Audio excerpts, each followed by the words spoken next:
उठा उठी, सारा सार विचार करा उठा उठी, नाम धरा कंठी विठोबाचे, तयाच्या चिंतने निरसेल संकट, तराल दुर्घट भव सिंधू. जन्मोनिया कुडी वाचे स्मरे राम, जन्मोनिया कुडी वाचे स्मरे राम, धरी हा चिने महर्निशी, तयाच्या चिंतने निरसेल संकट, तराल दुर्घट भव सिंधू. तुका म्हणे कोटी कुडेती पुनीत, भावे गाता गीत विठोबाचे, तयाच्या चिंतने निरसेल संकट, तराल दुर्घट भव सिंधू. पांडुरंगा करू प्रथम नमन, पांडुरंगा करू प्रथम नमन, पांडुरंगा करो प्रथम नमन, पांडुरंगा करो प्रथम नमन. दुसरे चरणा संताचे या, दुसरे चरणा संताचे या, हे दुसरे चरणा संताचे या, त्यांच्या कृपादाने कथिता विस्तारू, त्यांच्या कृपादाने कथिता विस्तारू. दुसरे चरणा संताची या, दुसरे चरण संताची या, दुसरे चरण संताची या, त्यांच्या कृपादाने कथिता विस्तार, त्यांच्या कृपादाने कथिता विस्तार. पांडुरंगा करू प्रथम नमन, दुसरे चरणा संतांच्या, त्यांच्या कृपादाने कथेचा विस्तारू. बाबाजी सद्गुरु दास तुका, कलावज्ञ जीवोद्धरार्थावतारम, कलांकांक तेजोदिकामोदि वक्त्रम, खलानीश वादापनोदार्ह दक्षम, समाधिस्थमूर्तिं भजे ज्ञानदेवं. नमो ज्ञानेश्वरा, नमो ज्ञानेश्वरा, निवृत्ती उदारा सोपान देवा. मुक्ताबाई नमो त्रिभुवन पावनी, आद्यत्रय जननी देवाची. नमो सद्गुरु तुकया ज्ञानदीपा, नमो सद्गुरु सच्चिदानंद रूपा, नमो सद्गुरु भक्त कल्याण मूर्ती, नमो सद्गुरु भास्करा पूर्ण कीर्ती. हृदय सिंहासन करुनिया माझ्या, वैसे गुरुराया गजानना, संपाद्य ज्ञानंच विधाय भक्तिम, विलोकितो येन समाधी राजा, वैराग्यवंतं सुविचारयुक्तं, नमामि जोगं शिरसा गुरुंतं. जयांचे किलिया स्मरण, होय सकळ विद्यांचे अधिकरण, तेची वंदू श्रीचरण श्री गुरूंचे, ते नमस्कारोनी आता जयांचे गावी केला वास, तयासे नसावे उदास. विठ्ठला विठ्ठला विठ्ठला पुंडलीक वरदा माऊली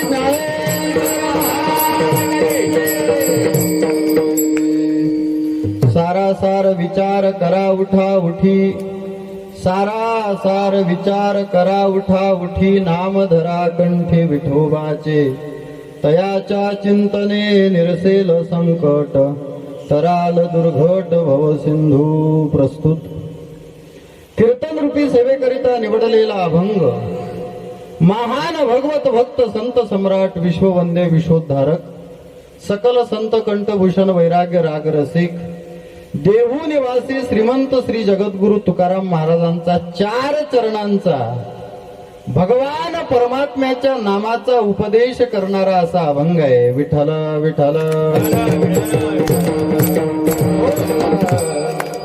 सेवेला सुरुवात करण्याच्या अगोदर वक्ता या नात्याने अल्पसा परिहार तो असा.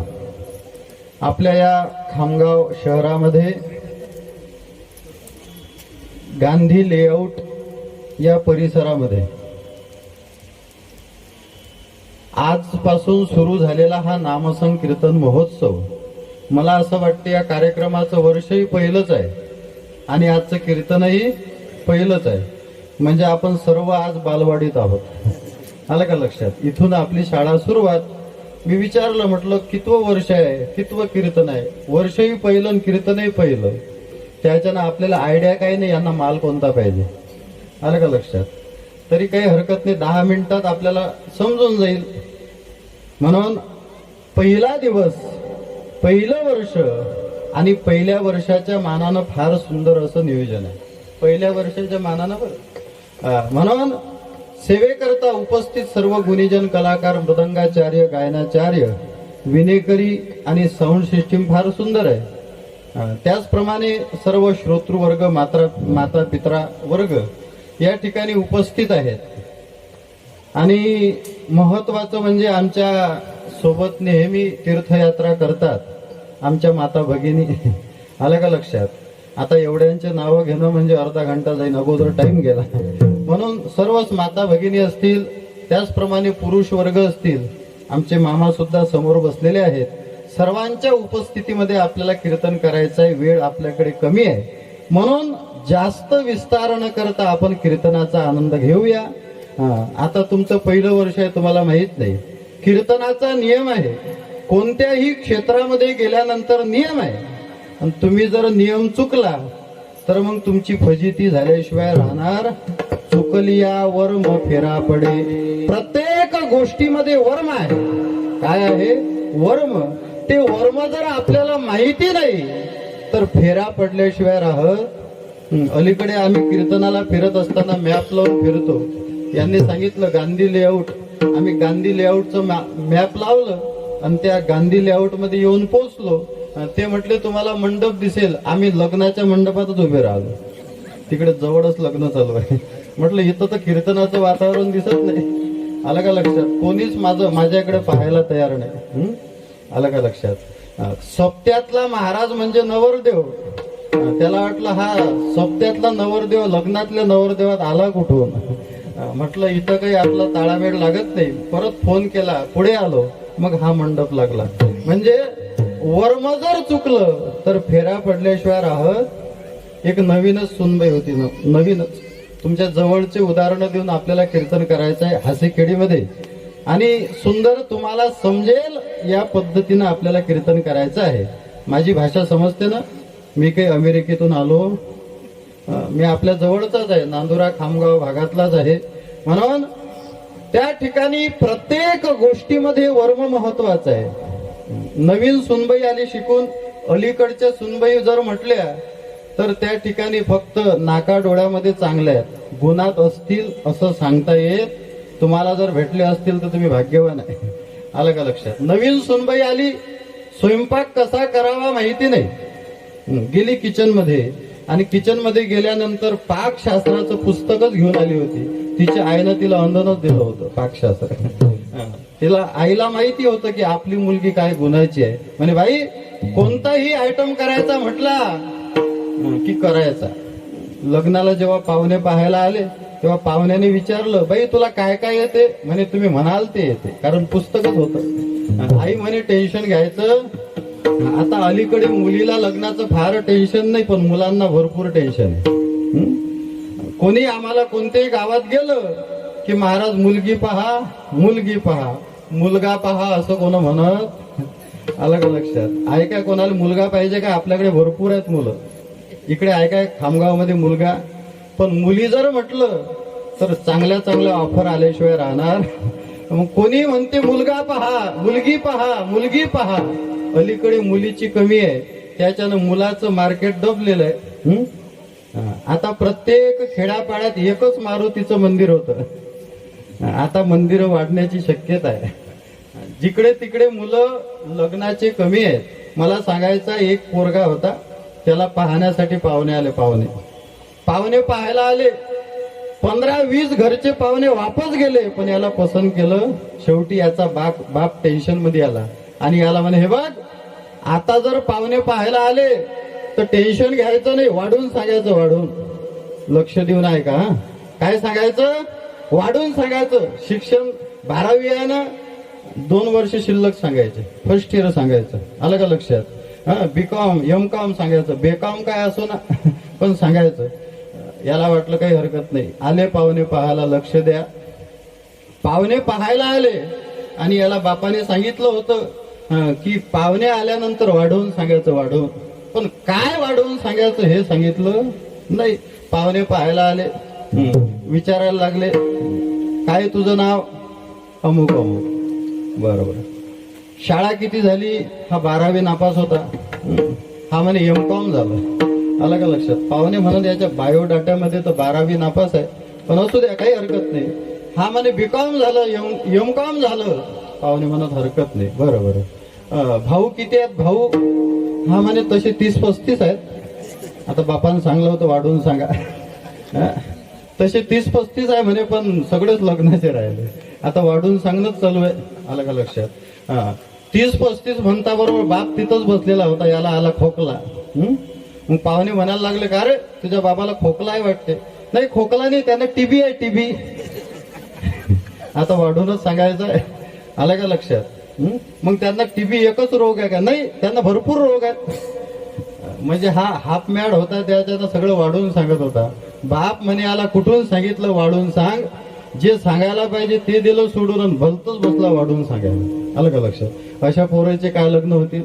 म्हणून मला सांगायचं आहे की प्रत्येक गोष्टीचं वर्म महत्वाचं आहे. आली ती सुनबाई नवीन किचन मध्ये, काढलं तिनं पाकशास्त्राचं पुस्तक. सांगितलं भाजी करायची, भाजी. गॅस घ्या, चालू करा, पातेलं ठेवा, ठेवलं, तेल टाका. तिला तेल टाकणं चांगलं जमत होतं. टाकलं तेल टाकलं, तेल तापू द्या, तापलं. पुढे सांगितलं जिरं टाका, टाकलं जिरं. पुढचं वाचेपर्यंत जिरं, मोहरी टाका, पुढचं वाचेपर्यंत जिरं मोहरीचा खकाना. आलं का लक्षात? वर्म जर माहित नसेल तर पुस्तकी ज्ञान कामात पडणार नाही. वर्म माहितीसाठी त्यासाठी अनुभव पाहिजेत. साधू संतांच्या जीवनामध्ये अनुभव असतात. अनुभवे आले अंगात, या जगा देतासे, ते या जगा देतासे, ते या जगा देतासे.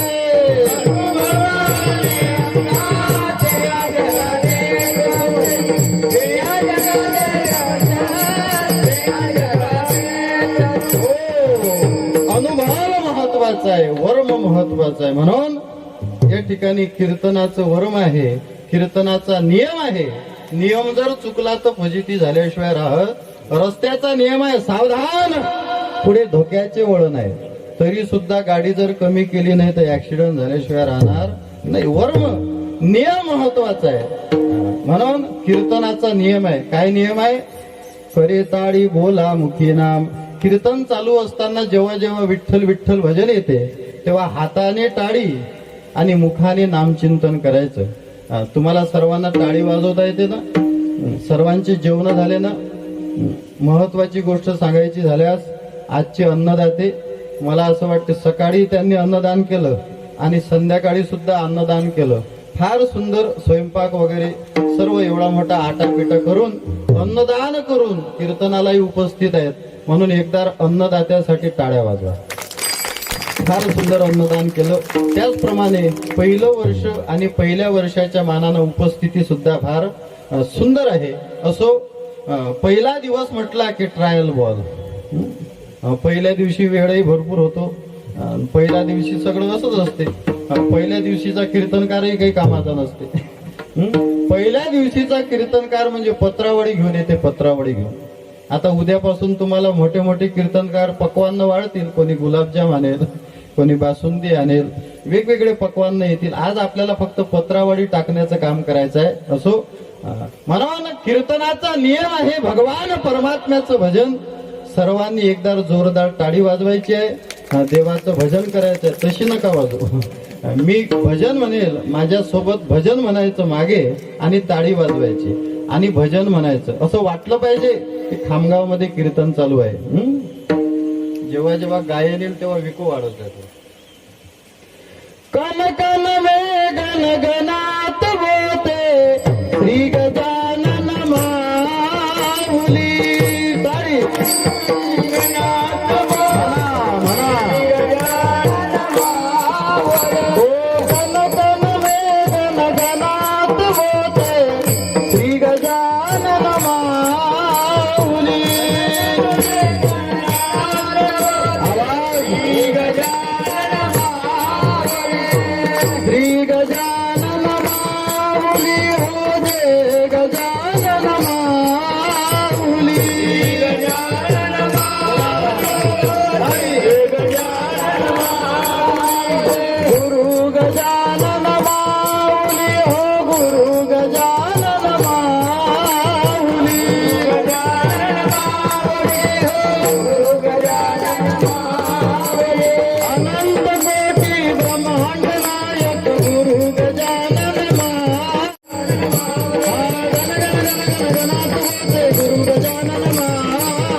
आवाज आला पाहिजे, आवाज.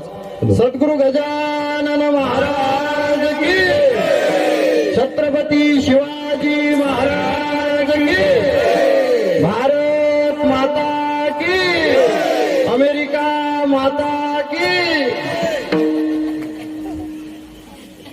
आहे तुम्ही जागी आहे नाही? मला वाटलं झोपले काय बा. चेक करू म्हणून सगळं व्यवस्थित आहे. पहिलं वर्ष आहे म्हणून हे सर्व चेकिंग आहे. पहिलेच कोविड गेलेला आहे. असो, कीर्तनाचं वर्म आहे. वर्म कीर्तनाचा पहिला दिवस म्हटला की कीर्तनाचा नियम आहे भगवान परमात्म्याच्या नावाचं चिंतन करायचं आहे. नामपर प्रकरणातील अभंग असावा. कारण देवाचं नाव घेतल्याशिवाय कोणतीच गोष्ट चालू करू नये. कोणतंही शुभ कार्य म्हटलं की अगोदर देवाचं नाव. वक्रतुंड महाकाय सूर्यकोटी समप्रभ निर्विघ्नं कुरु मे देव सर्व कार्येषु सर्वदा. म्हणून अगोदर भगवान परमात्म्याचं नाव घ्यावं आणि नंतर कामाला सुरुवात करावी. साधू संत वर्णन करतात सकळ मंगळ निधी, सकळ मंगळ निधी श्री विठ्ठलाचे नाम आधी, श्री विठ्ठलाचे नाम आधी, श्री विठ्ठलाचे नाम आधी, श्री विठ्ठलाचे नाम आधी. सर्वात अगोदर भगवान परमात्म्याचं नाव घ्यावं आणि नंतर कामाला सुरुवात करावी. तोच उपदेश जगद्गुरु तुकाराम महाराज आजच्या अभंगामध्ये आपल्याला करतात. महाराज बोलत असताना फार गोड बोलतात. 4 चरणांचा गोड असा उपदेशपर अभंग आहे. या अभंगातून महाराजांनी देवाचं नाव कंठामध्ये धारण करण्याचा उपदेश केला. आणि उपदेश करत असताना एकदम उपदेश महाराज करत नाहीत. अगोदर आपल्याला विचार करायला सांगतात. काय सांगतात? विचार करायला सांगतात. सारासार विचार करा. काय सांगतात? सारासार विचार करा. महाराजांनी आपल्याला या ठिकाणी विचार करायला सांगितलं. विचार. संत महात्मे उपदेश करत असतात, नवे नवे मार्गदर्शन करत असतात वेगवेगळ्या रूपाने. जसा अधिकार आहे अधिकारानुसार साधू संत प्रत्येक माणसाला उपदेश करतात. लहान बाळाला त्याचा अधिकार शिकवतात, मुलीला तिचा अधिकार शिकवतात, मुलाला त्याचा अधिकार शिकवतात, नवे नवे आपली मर्यादा शिकवतात. मानवी जीवनामध्ये प्रत्येक जीवनात मर्यादा महत्वाची आहे आणि शास्त्राने प्रत्येकाला मर्यादा लावली. स्त्री असेल, पुरुष असेल, मुलगी असेल, मुलगा असेल, प्रत्येकाला मर्यादा आहे. मर्यादा ओलांडता येत शास्त्रकार फार गोड वर्णन करतात. चाहे कितनी प्यारी हो बेटी पर घर घर घूमना ना चाहिए, घर घूमना ना चाहिए. चाहे कितनी प्यारी हो बेटी पर घर घर घूमना ना चाहिए. जिस घर पर आदर मान नहीं उस घर पर जाना ना चाहिए. जिस घर पर आदर मान नहीं उस घर पर जाना ना चाहिए. चाहे कितना प्यारा हो लड़का उसे सर पे बिठाना ना चाहिए. जिस घर पर आदर मान नहीं उस घर पर जाना ना चाहिए. कितीही सुंदर मुलगी असली पण तिनं घरोघर फिरायचं. कितीही लाडका मुलगा असला त्याला डोक्यावर बसू द्यायचं मर्यादा आहे.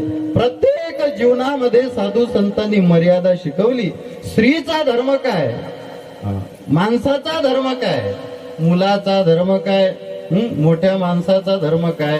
प्रत्येक माणसाचा धर्म साधू संत आपल्याला शिकवतात आणि शिकवत असताना बोलतात स्वामी काज गुरुभक्ती पितृवचन सेवापती हेची विष्णूची महापूजा अनुभव नाही दुजा. सेवक आहे, सेवकाचं काम आहे आपल्या स्वामीची सेवा. नोकराचं काम आहे मालकाची सेवा.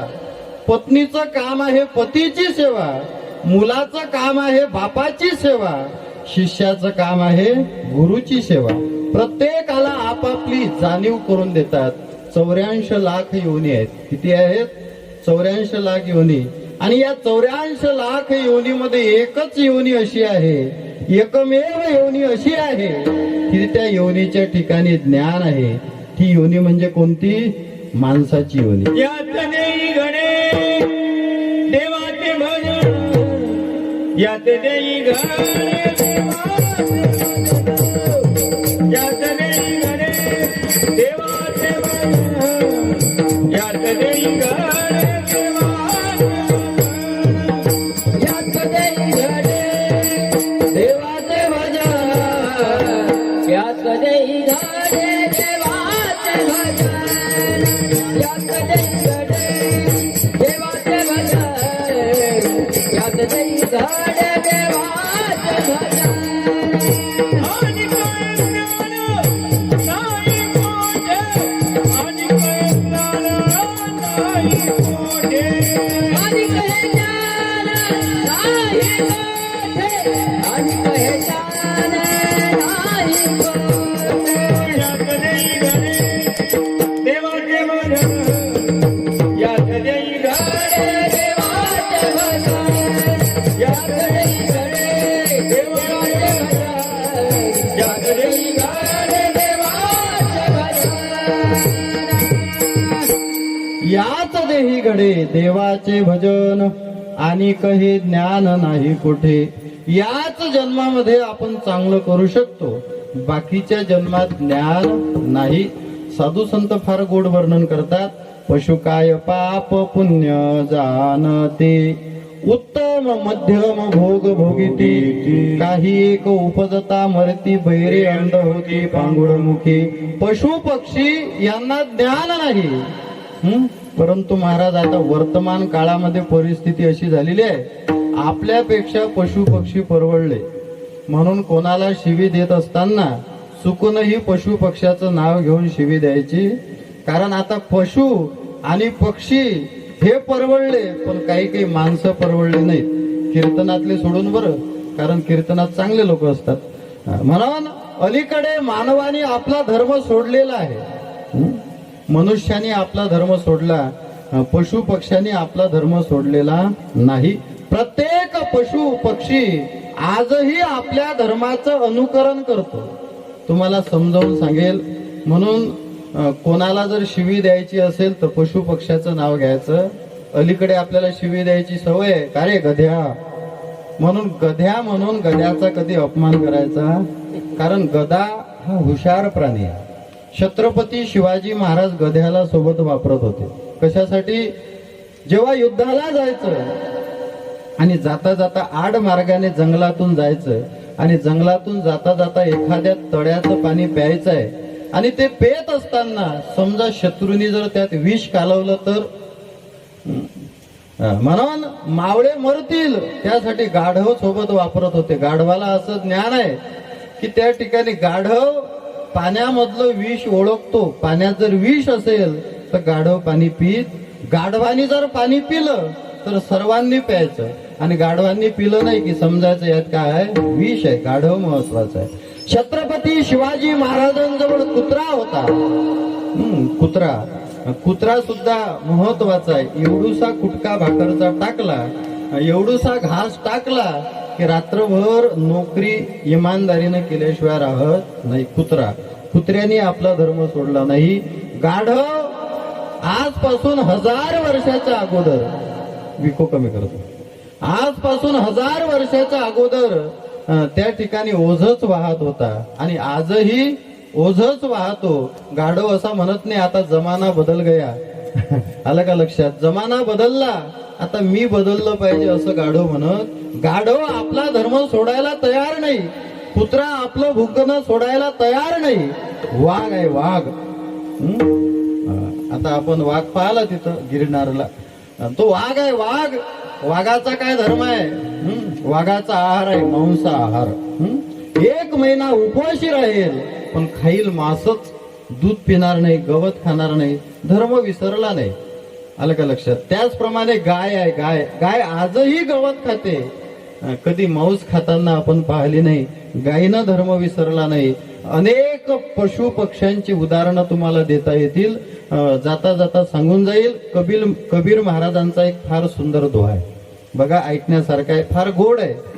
कशा पद्धतीनं आहे मी तुम्हाला सांगतो. कबीर महाराज एक दिवस रस्त्याने जात होते. रस्त्याने जाता जाता एक झाड लागलं आणि त्या झाडाजवळ कबीर महाराज थांबले. नेमकं त्या झाडाला आग लागली. झाडाला आग लागली आणि त्या झाडावर पक्षी बसलेले होते. पक्षी, झाडाला आग लागली पण पक्षी उडायला तयार नाहीत. कबीर महाराज हे सर्व दृश्य पाहत होते आणि त्या पक्षाकडे पाहून हसत होते. अरे याला देवाने पंख दिले, एका सेकंदात जर झेप घेतली तर या आगीपासून याचा बचाव होईल. मग हा उडत काही नाहीत, हे पक्षी उडत का नाहीत, आपला जीव वाचवत का नाहीत? कबीर महाराजांनी पाहिलं आणि कबीर महाराज हसायला लागले. आणि कबीर महाराज त्या पक्ष्यांसोबत बोलत असताना दोहा लिहितात. तो दोहा मला तुम्हाला सांगायचा आहे. कबीर महाराज त्या पक्ष्यांना म्हणतात, आग लगी इस वृक्ष को, आग लगी इस वृक्ष को, जलने लगे हे पात. बघा, कान देऊन ऐका, फार सुंदर आहे.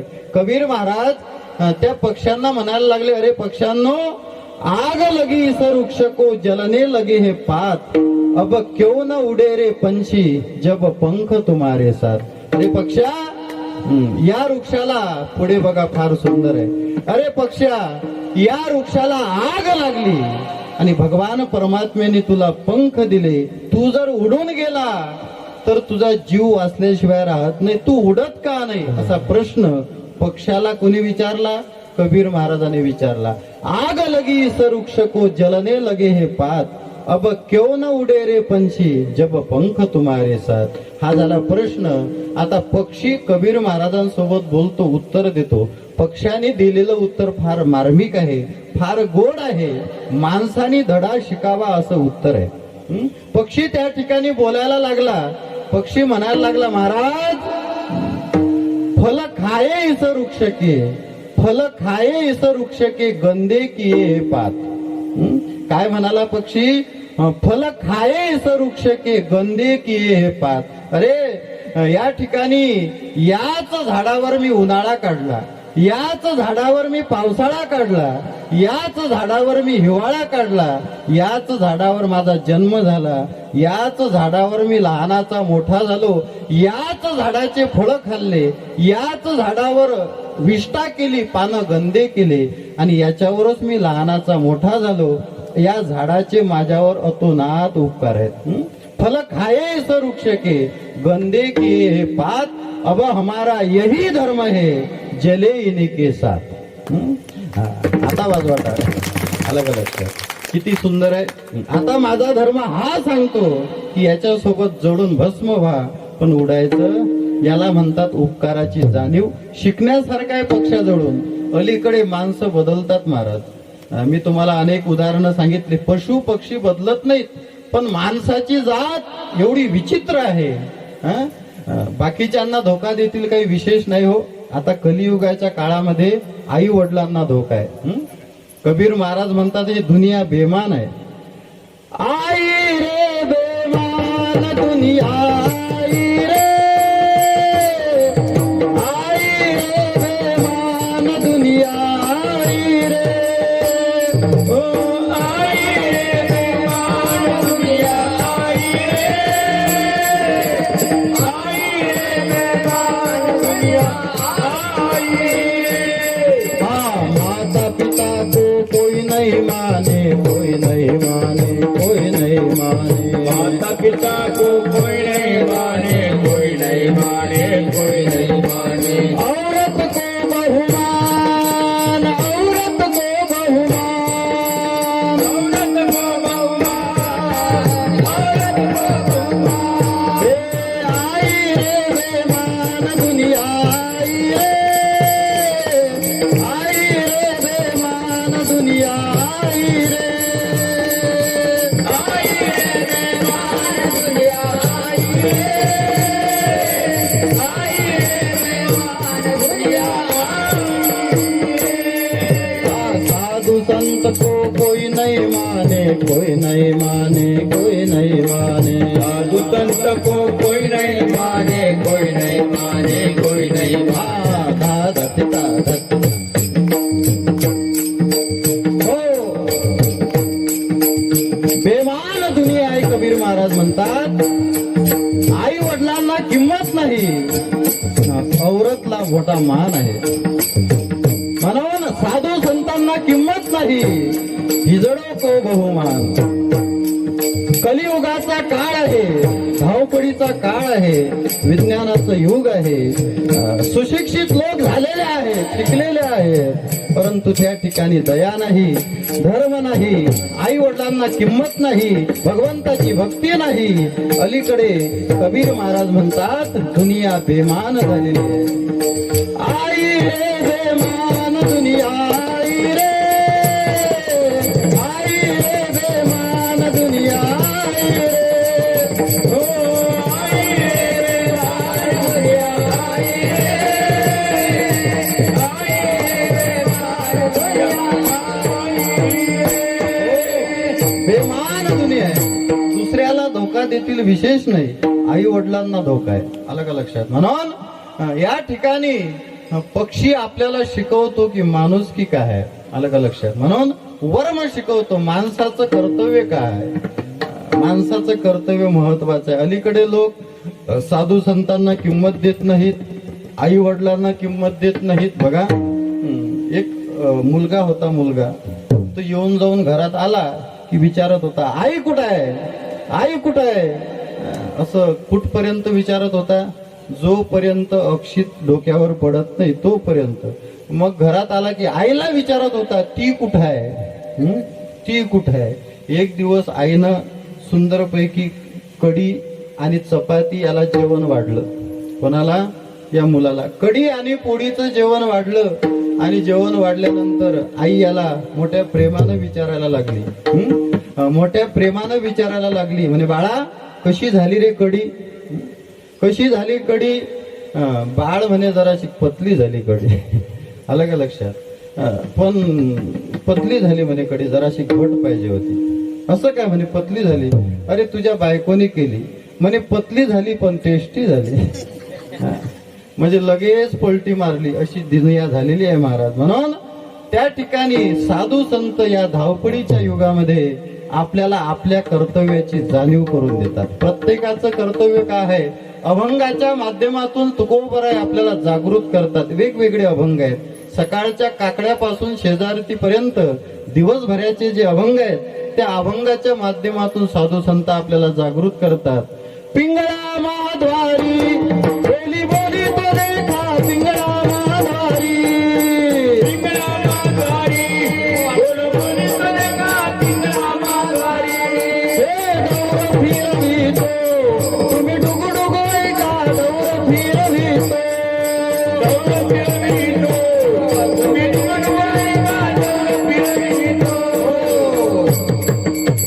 पिंगळ्याच्या रूपाने जोगीच्या रूपाने जगजोगी जगजोगी जागे जागे बोलती.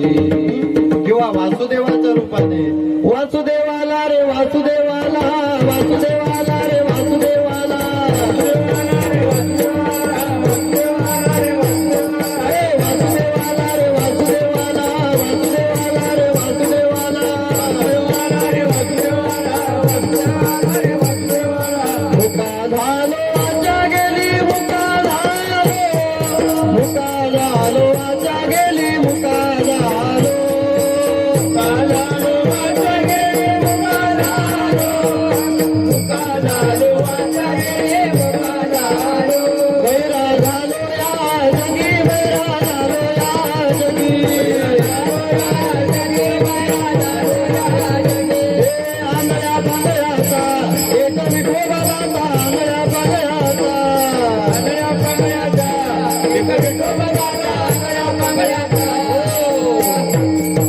काकड्याच्या रूपाने साधू संत आपल्याला जागृत करतात की जागे व्हा. आपल्या कर्तव्याची जाणीव करून देतात. त्याच साधू कोटीतील साधू जगद्गुरु श्री तुकाराम महाराज आज आपल्याला आपल्या कर्तव्याची जाणीव करून देतात. अभंगाचं पहिलं चरण. सारा सारा विचार सारा सारा विचार सारा सारा विचार करा उठवते. सारा सारा विचार सारा सारा विचार सारा सारा विचार करा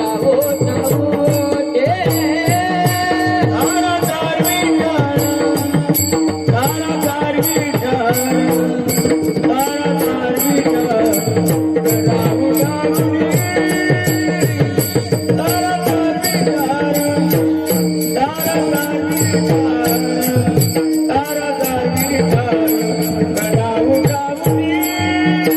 नामदला कंठी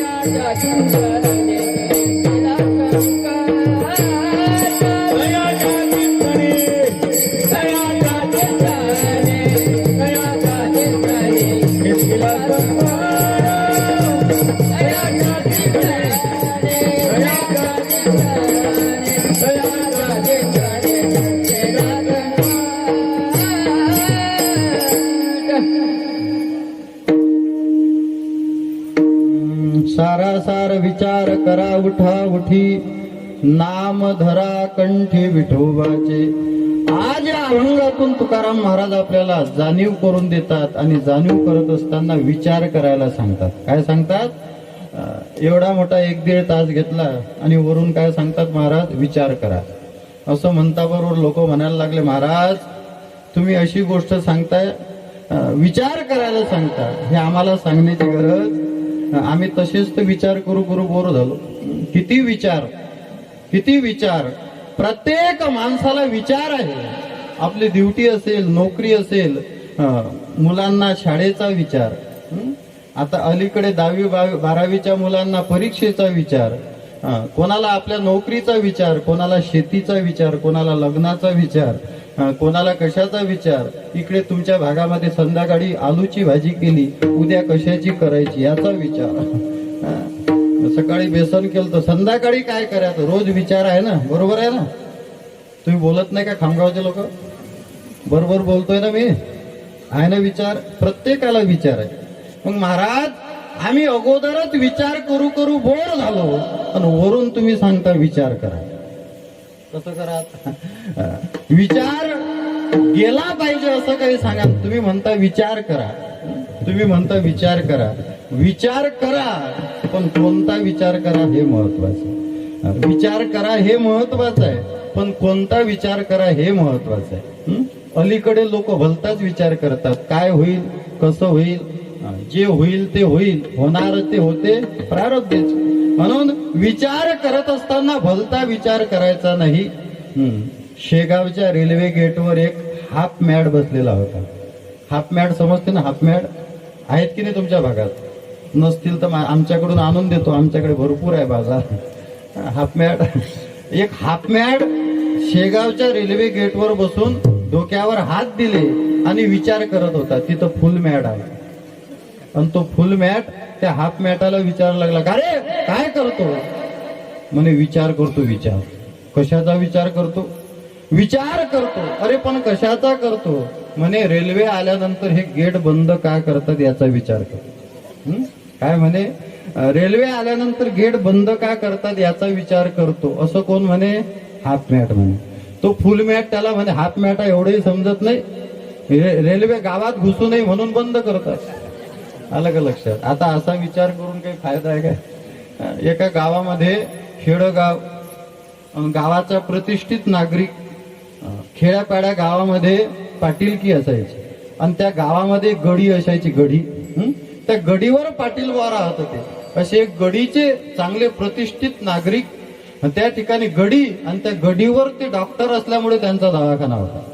आणि त्या डॉक्टरच्या कॅबिन मधून त्या गडीवरून वरून रोज रस्त्याला पाहत होते.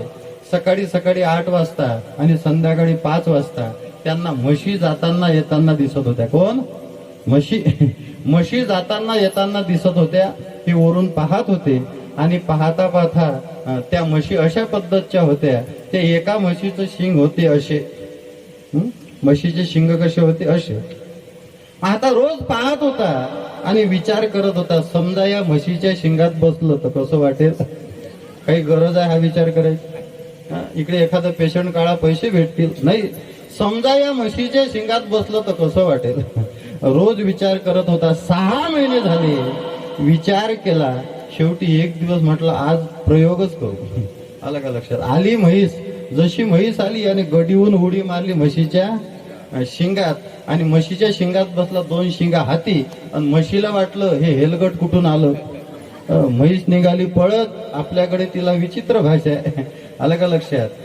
त्या म्हशीला वाटलं काय पडलं. अगोदरच म्हैस म्हणजे निर्बुद्ध प्राणी. म्हैस म्हणजे निर्बुद्ध प्राणी. म्हशीचं जे असते त्याला काय म्हणतात? बोलत जा थोडस. नाही ते लहान असते ते वघारू. म्हशीचं वघारू आणि गाईचं वासरू. गाईच्या वासरामध्ये आणि म्हशीच्या वघारू मध्ये फरक आहे. गाईचं वासरू एवढं शहाणं असते, एवढं हुशार असते, केवढं हुशार असते हे जर तुम्हाला बघायचं असेल तर अकोल्याच्या गोशाळेमध्ये जा. तिथं हजारो गायी आहेत आणि एक नंदी घरच आहे लहान लहान वासराचं. त्या ठिकाणी शेकडो वासरं कोंडलेली असतात आणि प्रत्येक गायीला नंबर आहेत, प्रत्येक गायीचे नाव आहेत आणि त्या ठिकाणी सकाळी दूध पाहताना ते दूध काढणारे गेट जवळ येतात. चला 100 नंबरच्या गायीचं वासरू म्हटलं, 100 नंबर म्हटलं किंवा त्याचं नाव घेतात, राम म्हटलं की तेच वासरू बरोबर बाहेर येतं. एवढे हुशार गायीचे वासर. अलीकडे आता लोक जर्सीचे दूध पिऊ जर्सी झाले. कॅरी बॅगचं पुडीचं दूध पिऊ फार. आता गाईचं दूध भेटत नाही त्यामुळे फार हाल आहेत. म्हणून गाईचं वासरू आणि म्हशीचं जे वघारू आहे वघारू हे त्या ठिकाणी आपल्या आईजवळ दूध प्यायला जात असताना त्याला हे समजत नाही की आपली आई कोण आहे. मग ते काय करते, एका म्हशीकडे जाते, लात मारली की म्हणते रॉंग नंबर आहे. दुसऱ्या म्हशीकडे जाते, लात मारली की म्हणते रॉंग नंबर आहे. तिसऱ्या म्हशीकडे जाते, दिनं पिऊ दिलं ती आपली आई. असं ते वघारू निर्बुद्ध. रोडवर जर उभं राहिलं ट्रकवाला हॉर्न वाजू थंडागार होतो तरी हे उलटूनही पाहत नाही. शेवटी ट्रकवाला खाली उतरतो, एक टेम्पो घेतो पण याच्या पाठडदीत मारतो, तेव्हा हा म्हणते कोण आहे. म्हणजे एवढा निर्बुद्ध प्राणी म्हणजे म्हशीचं वघारू. आलं का लक्षात? आणि ती म्हैस काय, ती निर्बुद्ध. म्हैस म्हणजे ब्रह्मदेवाच्या सृष्टीतला प्राणी नाही. म्हैस म्हणजे विश्वामित्राच्या सृष्टीतला प्राणी आहे. हे काही नैसर्गिक सृष्टी नाही, आसुरी सृष्टी आहे म्हैस म्हणजे निर्बुद्ध प्राणी आहे. मग त्या ठिकाणी म्हशीला वाटलं हे काय पडलं, म्हैस निघाली पळत, म्हैस निघाली पळत आणि हा त्या ठिकाणी शिंग धरून त्या म्हशीला म्हणायला लागला, अगं अगं म्हशी मला कुठं नेशी, अगं अगं म्हशी. आणि म्हशीनं गावाच्या बाहेर नेलं, खरडतत घासत घासत नेलं, कपडे फाटले, अंग घसाटलं, रक्त निघलं आणि एका गटारात जाऊन नेऊन टाकलं ते. तिथं 4-5 शहाणे लोक गोळा झाले. याला म्हणायला लागले, का हो काही एवढे मोठे तुम्ही समजदार माणसं म्हशीच्या शिंगात उडी मारली, काहीतरी विचार तर करायला पाहिजे. हा म्हणे भल्या माणसे 6 महिन्यापासून विचार करत होतो म्हणून हे पाडी आले. अरे विचार करायला पाहिजे, म्हणजे विचार कोणता करावा हा विषय अत्यंत महत्वाचा आहे. महाराज म्हणतात तुम्ही विचार करा, पण कोणता विचार करा, सारासार विचार करा. सार आणि असार विचार करा. सार आणि असार, सार म्हणजे खरं, असार म्हणजे खोटं, सार म्हणजे चांगलं, असार म्हणजे वांगलं. मग महाराज चांगला विचार हरकत नाही, पण वांगला विचार कशासाठी? मग आता सारासार या शब्दाचा अर्थ असा आहे, बाजारात जर आपण गेलो, बाजारात खामगावचा बाजार कधी आहे? गुरुवारी.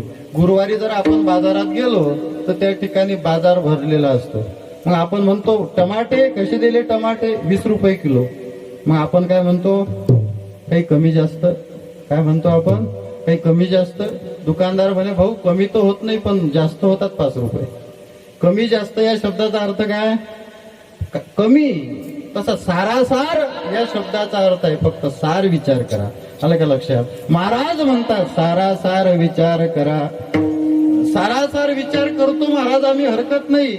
मग विचार करून करायचं काय? महाराज म्हणतात नाम धरा कंठी विठोबाचे.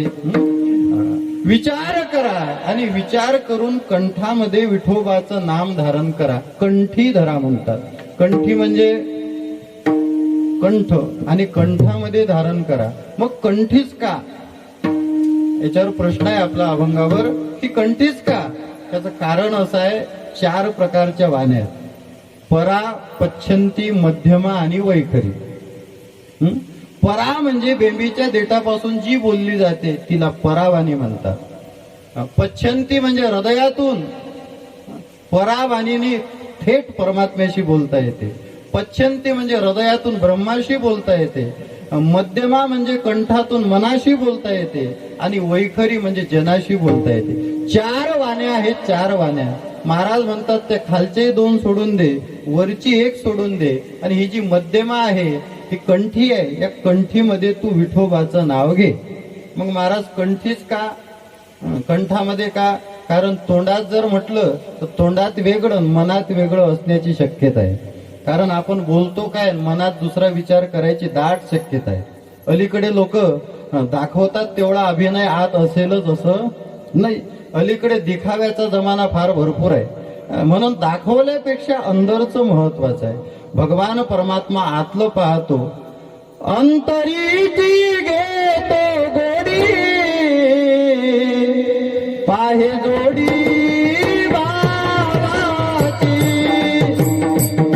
पाहे जोडी बाबाची,